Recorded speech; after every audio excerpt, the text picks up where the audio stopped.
Hi hello नमस्कार, मी वर्षा स्वागत करते लाईफ विथ वर्षाज लाईफस्टाईलमध्ये. आशा करते की सर्वजण मस्त आणि मजेत असाल. तर आज आपण पाहणार आहोत उपवासाचे आप्पे कसे बनवायचे. हे आप्पे बनवण्यासाठी एकदम सोपे आहेत. खूप जास्त तामझाम करण्याची गरज नाही आहे. वरून एकदम कुरकुरीत होतात आणि आतून खूप जास्त सॉफ्ट असतात. हे बनवण्यासाठी खूप कमी साहित्यही लागते. तर चला आपण व्हिडिओला सुरुवात करूया.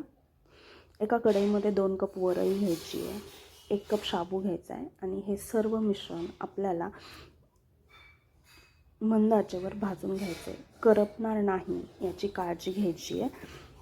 सतत हलवत राहायचे आणि मंद आचेवर भाजून घ्यायचे वरई आणि शाबू आपल्याला. यानंतर हे भाजलेलं शाबू आणि वरई एका ताटामध्ये काढून घ्यायचं आहे थंड होण्यासाठी. आणि सेम कढईमध्ये 2 कप शेंगदाणे आपल्याला भाजून घ्यायचे. शेंगदाणेही आपल्याला मंद आचेवर भाजायचे जेणेकरून करपणार नाही. भाजल्यानंतर आपल्याला याची साल काढून घ्यायची आहे. जर तुम्हाला हवं असेल तर तुम्ही काढू शकता साल, नाही काढली तरी काहीही हरकत नाही. नंतर भाजलेली वरई आणि शाबू मिक्सरच्या भांड्यामध्ये काढून घ्यायचे आणि रवाळ स्ट्रिक्चरमध्ये बारीक करायचे.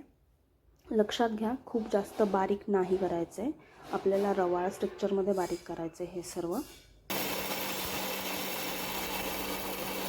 बारीक झालेली वरई आणि शाबू, त्यामध्ये आपल्याला घालायचं आहे शेंगदाणे, 1 कप दही, 4 ते 5 हिरवी मिरची आणि आवश्यकतेनुसार पाणी घालून हे परत एकदा बारीक करून घ्यायचं आहे. बारीक झालेलं मिश्रण एका भांड्यामध्ये काढून घ्यायचे आणि त्यामध्ये आवश्यकतेनुसार मीठ आणि खाण्याचा सोडा घालून मिक्स करून घ्यायचे आणि 10 ते 15 मिनिट हे सर्व मिश्रण रेस्ट करण्यासाठी ठेवायचे.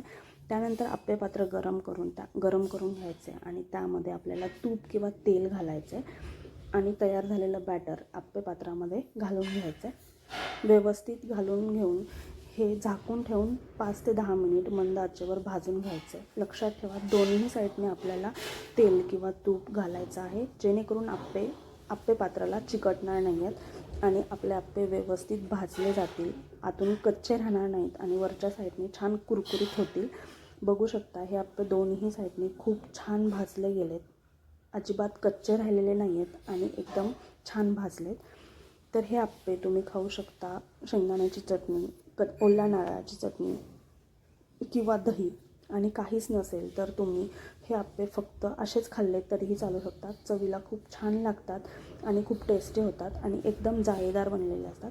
हा व्हिडिओ जर आवडला असेल तर चॅनलला लाईक, शेअर आणि सबस्क्राईब करायला विसरू नका आणि रेसिपी नक्की ट्राय करा आणि कशी झाली कमेंटमध्ये सांगा. Thank you so